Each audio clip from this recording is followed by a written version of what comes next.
Deontay Wilder and Tyson Fury are both either at their peak or very close to their peak right now.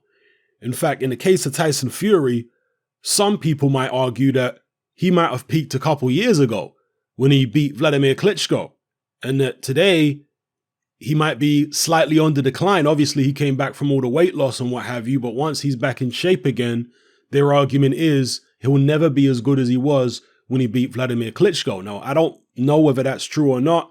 We'll have to wait and see how Tyson Fury's career pans out. Then we'll be able to look back retrospectively and realize when his peak actually was.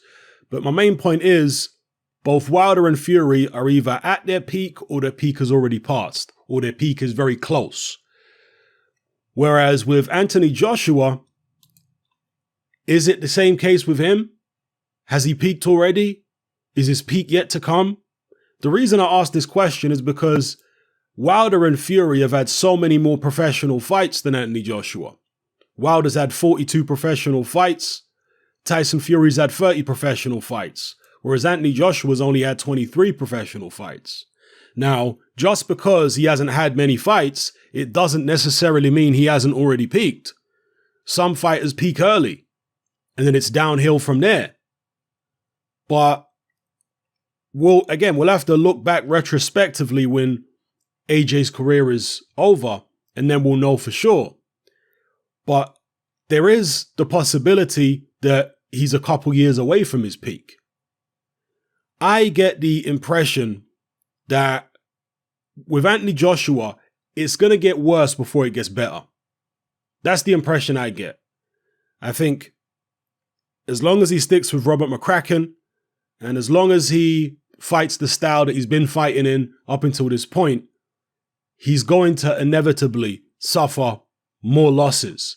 And until he radically changes his training setup and his maybe even boxing philosophy, I don't think he'll be able to become his best version.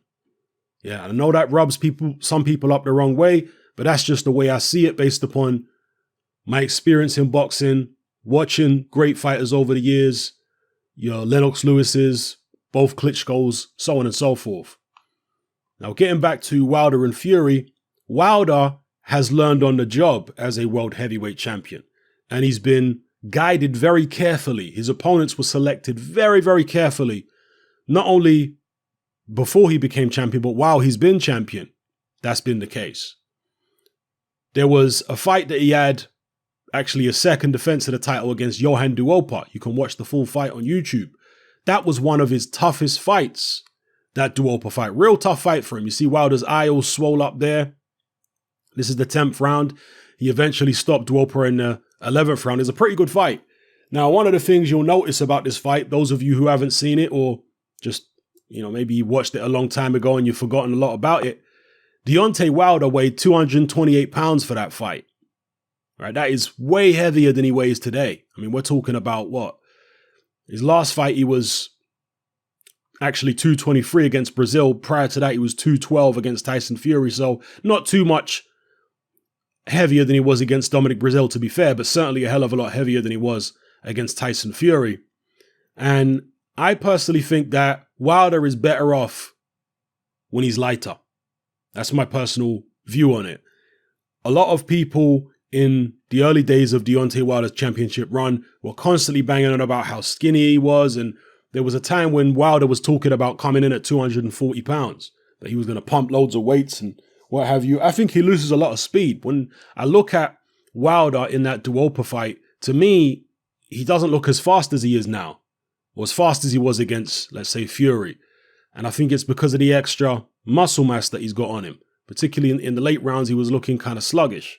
But that's an aside. The point I'm making here is this was a tough fight for Deontay Wilder, but it's all rounds in the bank. It's all experience in the bank. He learned from these situations, being in tough fights, taking late into fights and coming through. And this happened on multiple occasions for Deontay. He went the distance, of course, with Berman Stavern. He had a tough fight against Eric Molina, went 9 rounds. Even tougher fight against Johann Duopa. Well, let me not say even tougher, but it was tougher in some ways. Molina certainly hurt him more than Duopa did. But these were going rounds. The Artur Spilka fight went 9 rounds. It's all experience in the bank. And then, of course, he eventually fought Luis Ortiz. So his progression in terms of stepping up the level of opponent was done in a more incremental, less dramatic fashion than AJ's trajectory. AJ was thrown in at the deep end very early, and it was sink or swim for him. He wasn't brought along at a steady pace like Wilder was or Fury was. Now, Fury was certainly stepped up a lot quicker than Wilder. Wilder, they really took their time with him, and they did not put him anywhere near anybody with a pulse, for at least 32 fights. Tyson Fury was stepped up sooner than that, and Fury had tough fights early in his career. Obviously, Fury wasn't as disciplined early on in his career as he went on to be later on, and he's always going to suffer with some degree of lack of discipline, but he was really undisciplined very early on in his career. So when he was fighting the likes of John McDermott twice, he wasn't in great shape, and those were tough fights for him. The first fight, real tough. The second fight, he stopped McDermott. But again, another real tough fight. He had a tough fight against Derek Chisora first time around. Nevin Pikage dropped him. Then he had some real good wins, but a tough fight against Steve Cunningham. So again, all of this stuff prepared him for championship level. Now, it was still a massive step up from Christian Hammer to Vladimir Klitschko, because, very few of us knew whether he would be able to bridge that gap. There are several levels, multiple levels between Christian Hammer and Klitschko. He could have taken some incremental step fights in between, but no, he took a leap at that point and it worked out. And not only did he beat Klitschko, but he beat him soundly. So evidently he was ready for the challenge. As I say, Wilder stepped up a lot more slowly, but the one who was fast-tracked out of all of them was Anthony Joshua. Did fast-tracking him the way that they did ruin him? Has all the pressure got to him? Has the damage that he's taken in his career so far, is it going to have a long-lasting effect on him? You never know. And I'm not just talking about physically, but psychologically. Because Deontay Wilder got dropped early in his career by a journeyman. Long time ago. Tyson Fury got dropped, a few times in his career, but has he ever really taken a beating, Tyson Fury, like Anthony Joshua's taken a beating? Because Anthony Joshua took a beating in the Andy Ruiz fight. He took a beating in the Klitschko fight too. The Dylan White fight, he took a fair degree of punishment. So that's the effect, or that's the result of throwing a guy, an inexperienced guy, in the deep end early on in his career. Is the guy's going to ship, a lot of the time, the guy's going to ship punishment. Whereas if you bring him along more incrementally like a Deontay Wilder, he's likely to take less punishment. Obviously it all depends on the fighter. Different fighters have got different aptitudes and what have you. But generally speaking, this is how it goes. So give me your intuitive feeling at this point. Do you think that Anthony Joshua has peaked already, or that his peak is still to come? And as I said earlier on in the video, if Anthony Joshua is yet to peak and that he will go on to be better than he is now, I think it's going to get worse before it gets better. I think he's going to have to suffer at least one more loss before we finally see Anthony Joshua blossom into his best version. If you look at the Andy Ruiz fight, I did an analysis of this fight, a video analysis where I went through the fight and basically analyzed it blow by blow. And to me, Anthony Joshua is caught in between two styles. That's what I see in this fight. Because Rob McCracken is telling him to keep his hands up and box in a particular way. And he'll come out early in the round and he'll do what Rob McCracken tells him. But then after a few seconds, he starts dropping his arms and moving around the ring, and boxing is in a different style. So there's a conflict there.